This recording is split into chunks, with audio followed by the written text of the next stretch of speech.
Pilar Wonosobo, podcast interaksi dan literasi rakyat Wonosobo.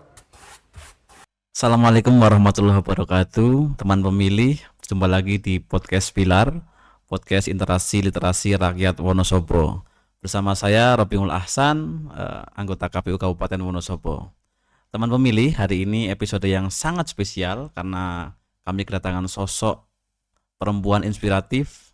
Beliau telah menempuh perjalanan panjang di dunia kepemiluan, dari penyelenggara di tingkat kecamatan, kota, provinsi, hingga sekarang menjadi anggota KPU Republik Indonesia. Kami akan berbincang santai tentunya terkait tips hukum, integritas, dan perempuan. Hari ini kita bersama Ibu Iva Rosita. Terima kasih Ibu. Iya Mas, Selamat datang di Wonosobo Bu. Terima kasih juga sudah disambut dengan mie Ongklok. ongklok. Mie ongklok. Mie ongklok. Hanya ada di Iya. Wonosobo itu Bu. Hanya di Wonosobo. Tempat lain nggak ada ya? Nggak ada. Kalau buka cabang di luar katanya nggak laku. Nggak laku. Karena yang lakunya Apa? di sini katanya. Pengaruh airnya kali ya. Mungkin. Terima kasih Ibu Iva Rosita sudah berkenan hadir di KPU Wonosobo. Kami sangat berbahagia sekaligus terhormat merasa Ibu datang ke podcast kita. Nah, Ibu langsung ke ngobrol-ngobrol santai ya Bu. Jadi tadi Ibu kan dari Ntar dulu penyelenggara. ngobrol santai. Namanya iya. saya nggak tahu.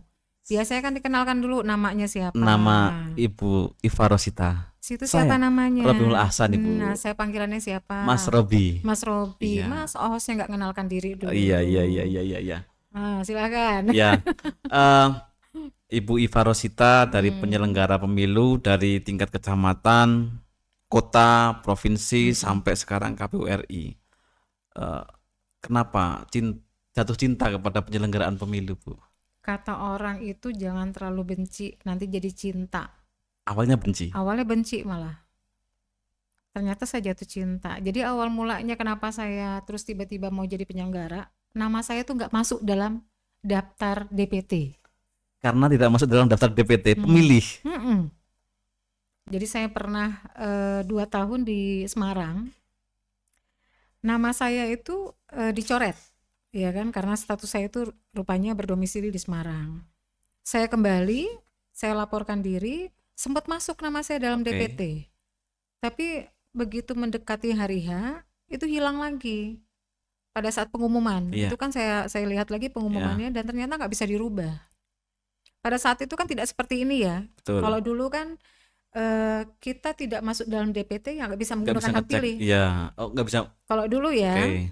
Nah, seiring perkembangan berikutnya gitu ya, mungkin banyak kritikan, saran, masukan. Akhirnya kan bisa menggunakan hak pilih dengan menggunakan KTP gitu kan kalau sekarang ya. Kalau Iya, dulu nggak betul. bisa. Jadi yang menggunakan hak pilih hanya yang dalam DPT saja. Oh, itu rasa hati itu luar biasa. Gitu kan. Itu tahun 2010. Tahun 2010. Pilkada 2010. Akhirnya saya bertekad kayaknya saya harus masuk sebagai penyelenggara, ikut melakukan reformasi gitu kan, seperti itu gitu kan. Nah, dimulailah 2012 saya menjadi panitia pemilihan kecamatan. Dari tingkat kecamatan 2010 sampai 2012. Dan dulu tuh saya nggak suka bicara politik, Mas.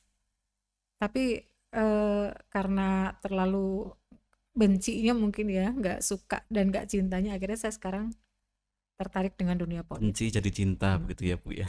Jadi jangan terlalu benci dengan sesuatu gitu ya.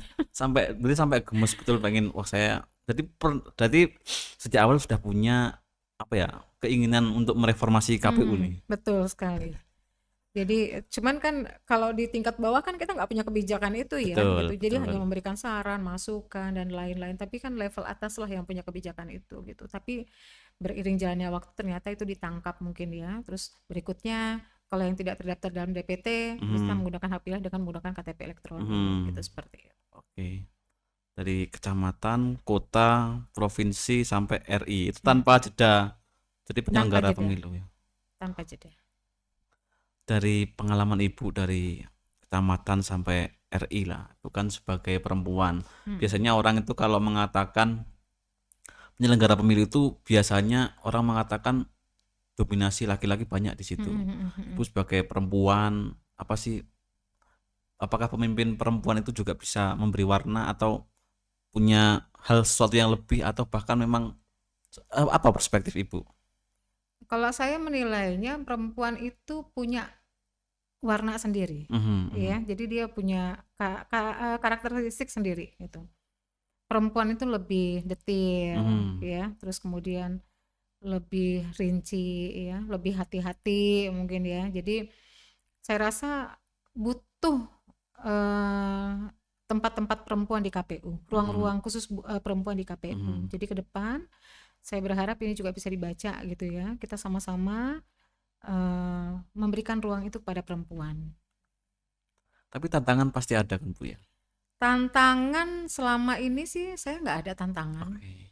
Jadi saya bingung aja ya kalau misalnya ada perempuan-perempuan itu yang ketika dia sudah menjadi penyelenggara, Mhm, banyak tantangan yang mereka hadapi oke. gitu ya.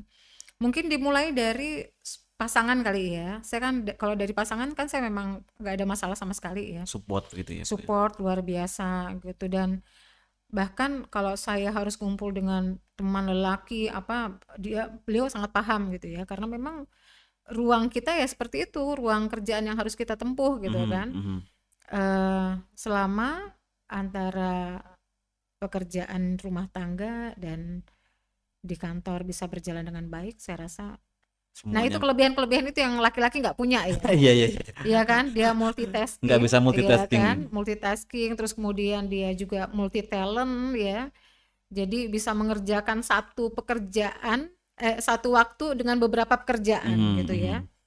Dan dia juga sebagai pekerja, sebagai ibu rumah tangga, sebagai pendidik gitu ya, dan itu nggak dimiliki oleh para lelaki. Itulah kelebihannya perempuan, sehingga itulah yang membentuk karakter mereka. Ketika di Mhm. dunia pekerjaan mereka juga lebih rinci, lebih teliti, lebih detail. Seperti itu. Itu juga mempengaruhi dalam pekerjaan. Kalau dulu di pertama kali masuk divisi Mm-mm. apa Ibu? Saya divisi dulu kan teknis sama SDM itu digabung. Oh, teknis sama SDM. Teknis dan Parmas. Mhm, Dulu kan digabung. Jadi saya ngambil teknis dan Parmas. Terus kemudian tahun berapa itu dipecahkan. mhm. Jadi saya ambil yang Parmasnya. Berikutnya di KPU Provinsi saya di Datin. Oke. Perdatin, Perencanaan Data dan Informasi. Sekarang Sekarang dihukum. dihukum. Beda nggak sih Bu sekarang? Apalagi hukum pengawasan itu kan Saya nggak punya background hukum. Tapi itulah kelebihan penyelenggara pemilu. tidak punya background Dia hukum. nggak perlu background hukum, tapi dia butuh pengalaman untuk bisa mengerjakan semua pekerjaan. Dan selama ini kan kita memang lebih banyak praktek-praktek di lapangan ya, Mhm, mhm.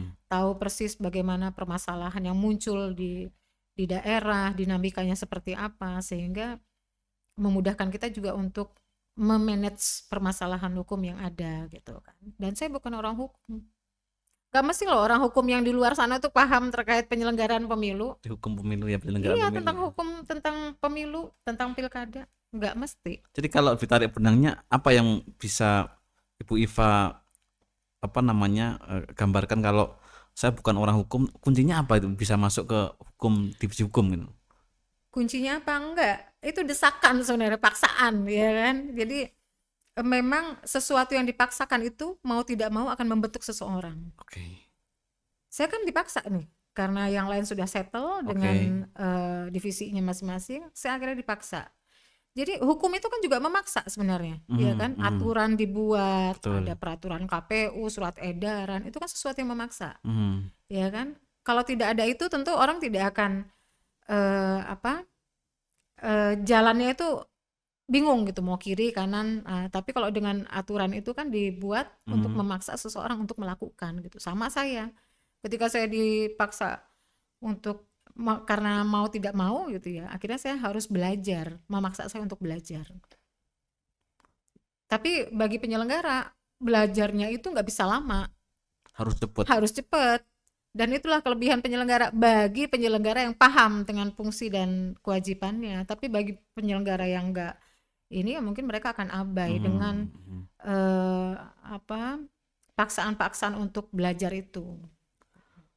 Jadi tantangannya banyak, tapi strategi-strateginya juga harus jitu ya Bu ya. Iya, betul. divisi hukum. Nah, biasanya orang juga ini Bu, kalau divisi hukum itu kan hukum pengawasan itu juga banyak diisi laki-laki juga Bu. Apalagi ya soal hukum itu kan. Nah, perspektif Ibu bagaimana Bu? Pandangan Ibu atau tantangan apa yang Ibu sebagai perempuan divisi hukum Minoritas gitu ya, minoritas begitu ya, perempuan sendiri gitu double ya. minority gitu ya. Apa Bu?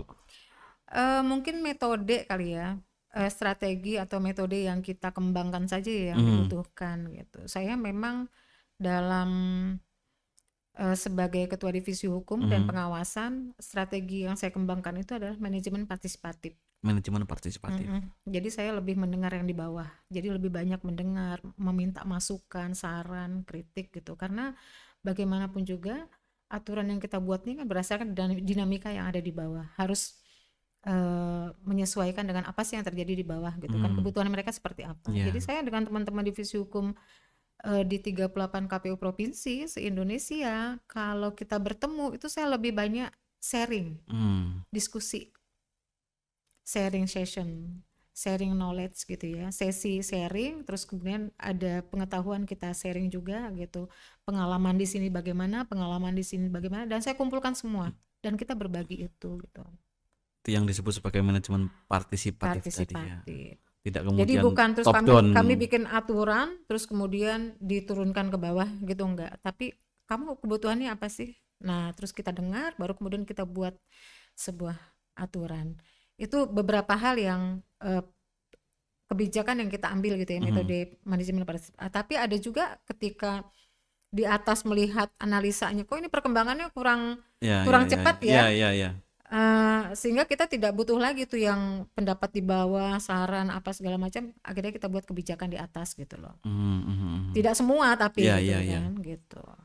Divisi hukum pengawasan itu kan cukup krusial, apalagi lembaga KPU ya Bu ya. Soal pasti orang akan menyorot soal integritas. Iya, selesai tahapan ternyata masih Masih banyak aja gitu ya masalahnya. Pekerjaan belum selesai gitu. ya Bu ya. Iya benar.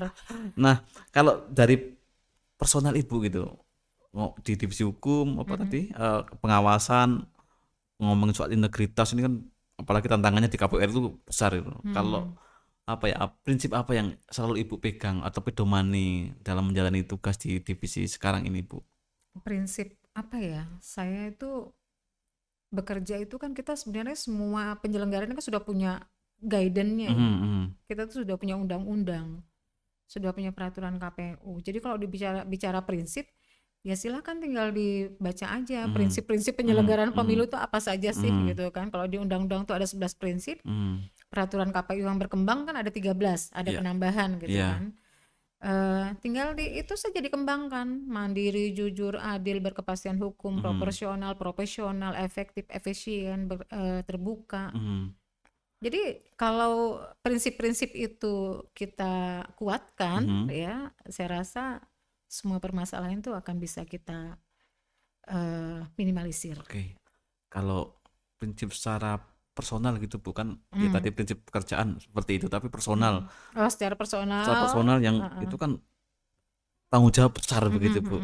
Pesan orang tua atau wasiat kakek atau apa mungkin.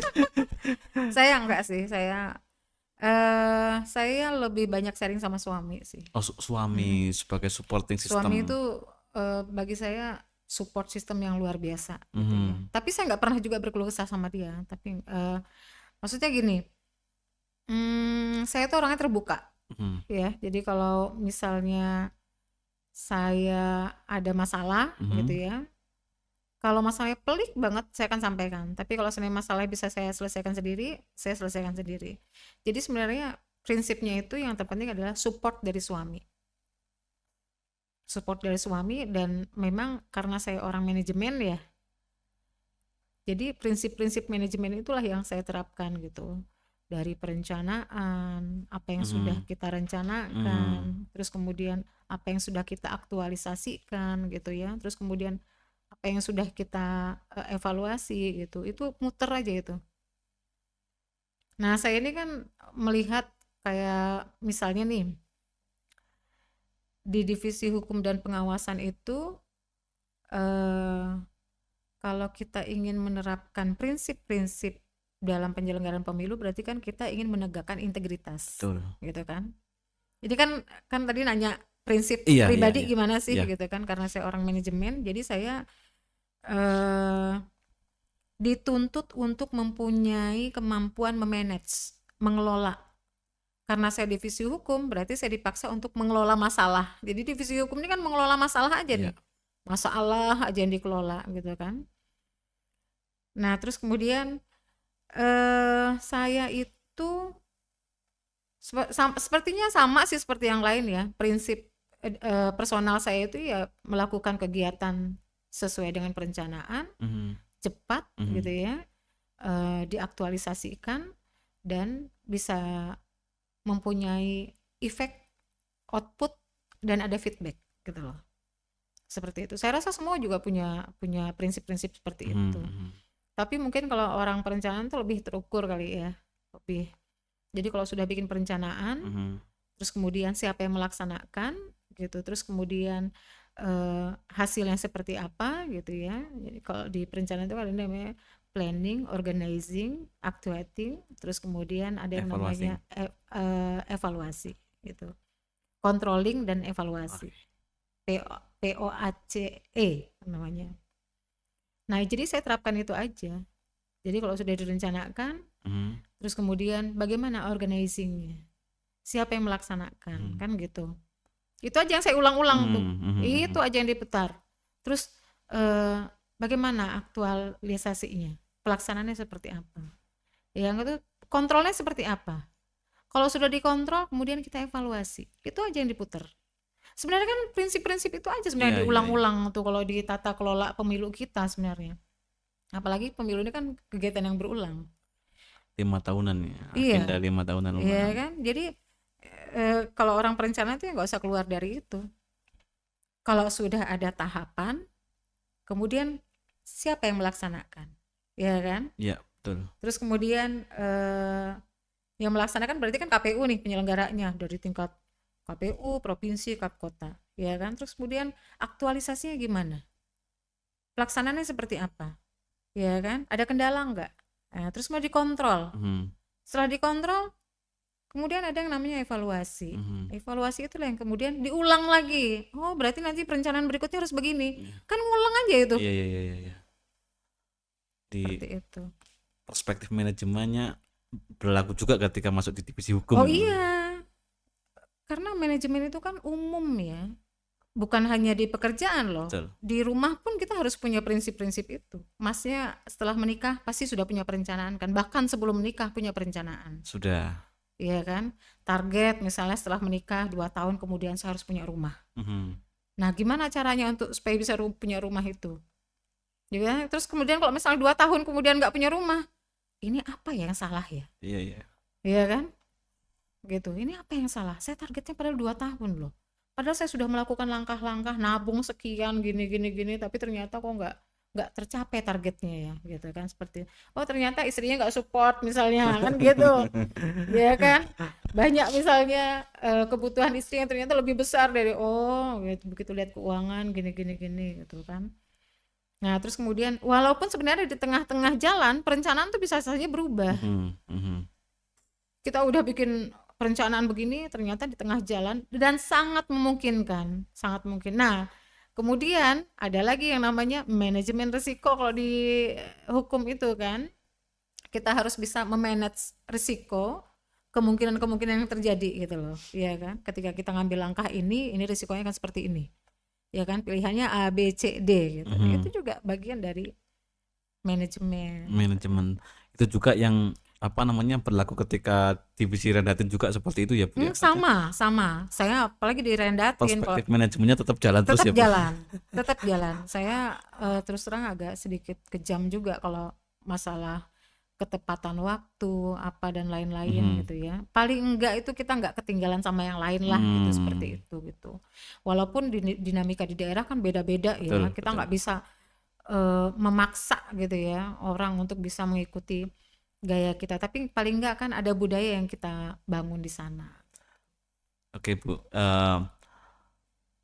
penjelasannya panjang ya. Jadi banyak yang bisa kita pelajari dari Ibu Iva Rosita ini. Ibu kalau boleh menggambarkan, Ibu berkenan menggambarkan Divisi Hukum dan Pengawasan KPU Republik Indonesia dalam satu kata itu apa yang tepat, Bu? Mengelola masalah. Mengelola masalah. Setiap hari masalah masuk terus ya, Bu ya. Iya, Setelah pemilu selesai belum selesai ya, Bu. iya Divisi Hukum betul masih bekerja sekali, terus gitu ya, Bu betul. ya. Saya itu kan jadi anggota KPU itu kan di November ya. November, Desembernya kan kita sudah mulai pencoblosan ya itu ya. Betul.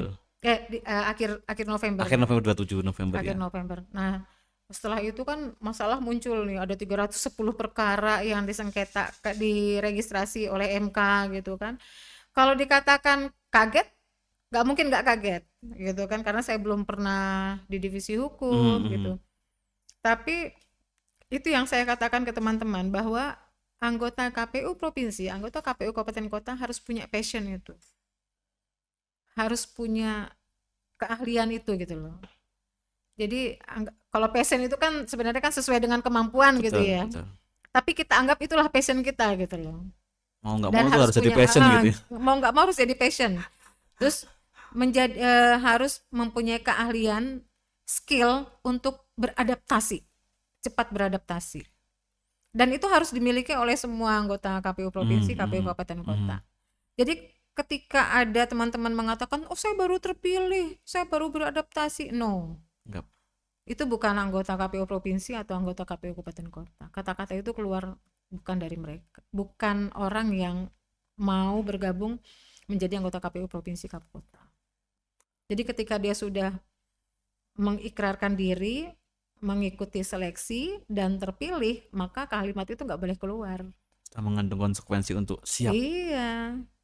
Apapun kondisinya ya. Iya betul. Dan itu harus dimiliki oleh KPU provinsi, KPU kota, KPU RI untuk adaptif. Luar biasa, Bu. Jadi saya banyak mendapatkan pencerahan ini, Bu. Kalau ini, Bu, terakhir Bu, untuk pesan teman-teman di kabupaten mungkin atau teman-teman penyelenggara pemilu khususnya di Wonosobo. Tadi kan kata ada satu kalimat tadi kan, kalau Oke. di divisi hukum dan pengawasan itu apa? Mengelola masalah, mencegah masalah. Seharusnya begitu. Mengelola Atau masalah. mencegah masalah, mengelola masalah. Bisalah dibolak-balik, tapi jangan menangani masalah. Jangan menangani masalah. Kenapa, Bu? Itu udah grade terakhir kalau kita tidak mampu mengelola.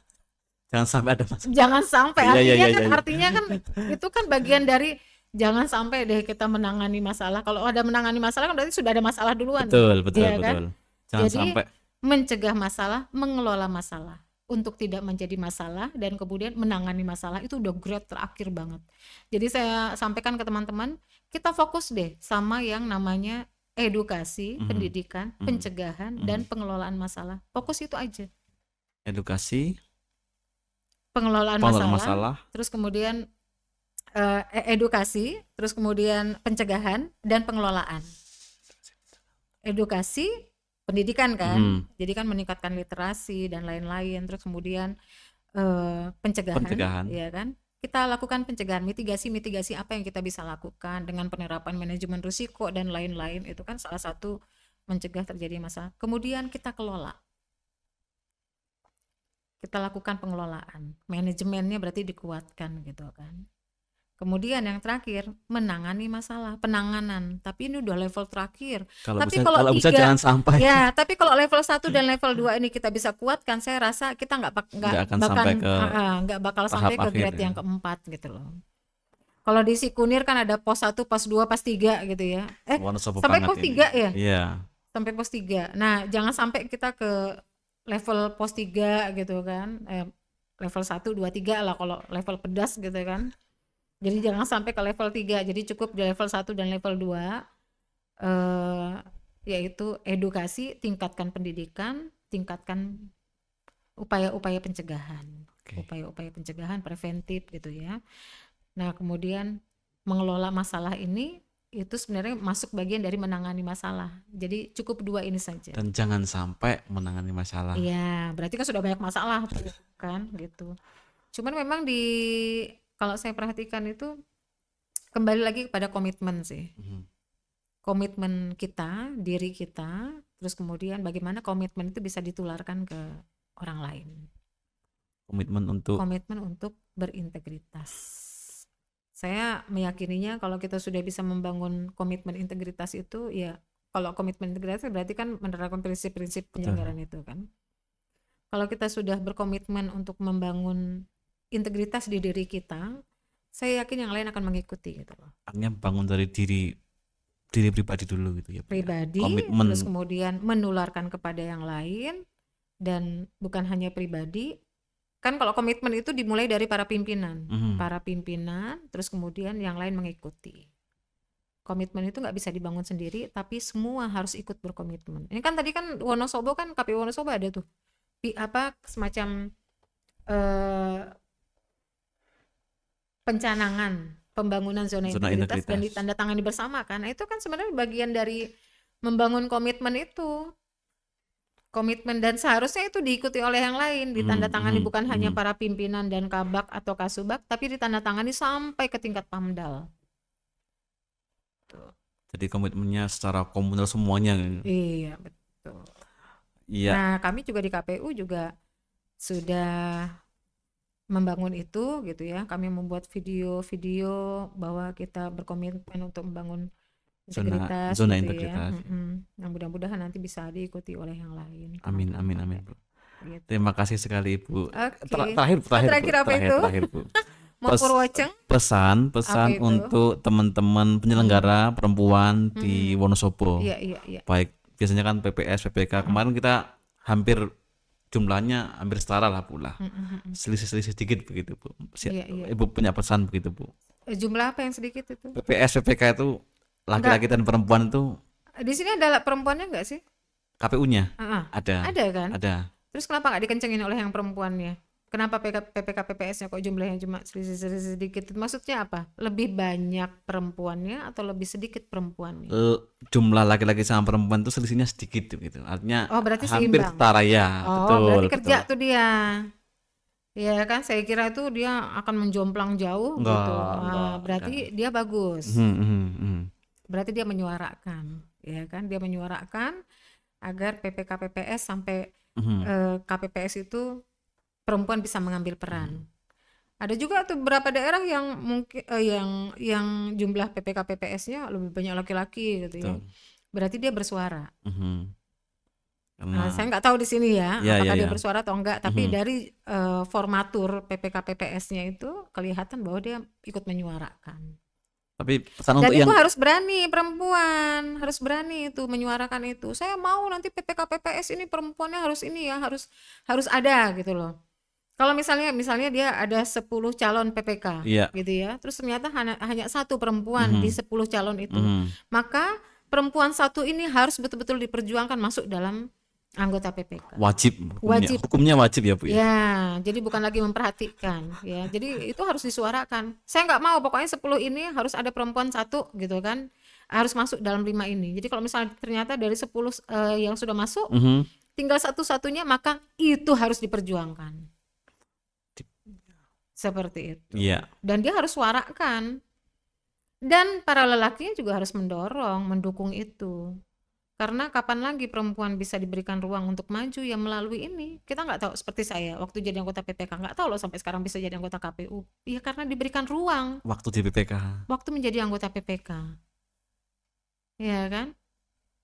Jadi ruang-ruang itu, nah nanti kalau misalnya diberikan ruang, itu kan indeks pembangunan perempuannya juga tinggi, ya kan? Itu kan akan berkontribusi kepada pembangunan Indonesia juga. Indeks pembangunan itu kan dihitung bukan hanya di Indonesia, tapi secara internasional itu juga akan mempengaruhi. Nah, KPU seharusnya punya kontribusi untuk itu, untuk mencapai capaian-capaian itu, indeks pembangunan, indeks apalagi tuh yang perempuan, indeks pembangunan, terus indeks apa sih kalau di perempuan itu banyak lah itu, gitu. Iya. Ya, terima kasih Ibu Iva Rosita. Banyak hal yang kita dapatkan hari ini, teman-teman pemilih ya. Dimulai soal integritas, soal perempuan yang harus dilibatkan, harus terlibat bahkan di penyelenggaraan pemilu yang biasanya atau tidak jarang sering juga di apa dikatain orang gitu bahwa selalu banyak laki-lakinya gitu. Itu harus kita upayakan terus menerus dan menjadi Iya. komitmen bersama begitu ya Bu ya. Terima kasih sekali Ibu Iva Dan Rosita. dan KPU harus punya peran untuk bisa mendorong percepatan pembangunan perempuan ya. Jadi tadi bisa menaikkan indeks pembangunan pemberdayaan perempuan, indeks keterlibatan perempuan di dunia politik gitu ya. Terus indeks apa namanya apalagi satu itu ya. Ada 3 kok itu tuh indeks itu. Ya pokoknya itulah keterlibatan perempuan di dunia politik. Jadi harus punya kontribusi besar untuk capaian-capaian itu. Gitu. Ya, keterlibatan perempuan sebuah keniscayaan gitu. Harus gitu. Harus. Nggak ada Dan sebenarnya harus didorong juga oleh para lelaki ya. laki-laki juga harus mendukung, membuka Harus keran. membuka, iya betul sekali. Oke, terima kasih teman pemilih sudah mendengarkan episode panjang, tapi karena ini spesial begitu ya. Biasanya cuma 10 menit Bu. Oh gitu, ini berapa Ya, menit? Ini udah berapa menit ya? 3 jam, 30 menit. 30 menit. Wah ini udah pelanggaran ini. Enggak. Enggak ya. Terima kasih sekali Ibu Iva Rosita sudah mau berkunjung di Saya tuh podcast. sampai lupa indeks sampai gara-gara Purwoceng gitu. Indeks pemberdayaan perempuan, Indeks pemberdayaan perempuan. pembangunan perempuan, indeks keterlibatan perempuan di dunia politik dan demokrasi. Oke, itu yang Jadi ada pemberdayaan, ada pembangunan. itu harus mendukung. Saya lama nggak buka BPS soalnya. Nanti saya buka lagi deh. Itu kan setiap tahun kan ada terus tuh indeks, ada angkanya terus Indonesia urutan keberapa gitu kan. Dari setiap provinsi itu kan ada juga tuh nilai indeksnya gitu. Nah saya nggak tahu Jawa Tengah, setahu saya Jawa Tengah cukup tinggi indeks pemberdayaan perempuan dan pembangunan Tinggi ya, perempuan cukup tinggi alhamdulillah. cukup. Semoga di Wonosobo juga menambah. Jogja yang lumayan tinggi, Yogyakarta setahu saya ya, tapi nggak tahu yang tahun 2025 ini berapa. Oke, teman pemilih, rasanya ingin lama-lama begitu dengan Ibu Iva Rosita, tapi Ibu Iva Rosita harus punya tugas lain, jadi mungkin sampai jumpa di episode selanjutnya. Jangan lupa subscribe YouTube KPU Kabupaten Wonosobo agar tidak ketinggalan episode podcast yang akan datang. Oh iya, teman pemilih juga bisa komen di tayangan kita, tema apa yang harus diangkat dan narasumber siapa yang harus kita hadirkan. Ini kemarin kita buka komen Bu. Ada yang podcast Ini live atau bukan sih? enggak. Oh enggak live. Ada yang komen harus undang KPU RI dong gitu. Enggak tahu, semesta mengamini Bu. Hari ini kita kedatangan anggota KPU Republik Indonesia Ibu Iva Undang Rosita. KPU RI dalam rangka materi apa? Ini nggak sesuai materinya, jangan-jangan. Terima kasih sekali Ibu Iva Rosita, sehat-sehat Oke, selalu siap pimpinan juga, kami Mas di Robi. ya. Sampai jumpa. Assalamualaikum warahmatullahi wabarakatuh. Waalaikumsalam warahmatullahi wabarakatuh. Pilar Wonosobo, podcast interaksi dan literasi rakyat Wonosobo.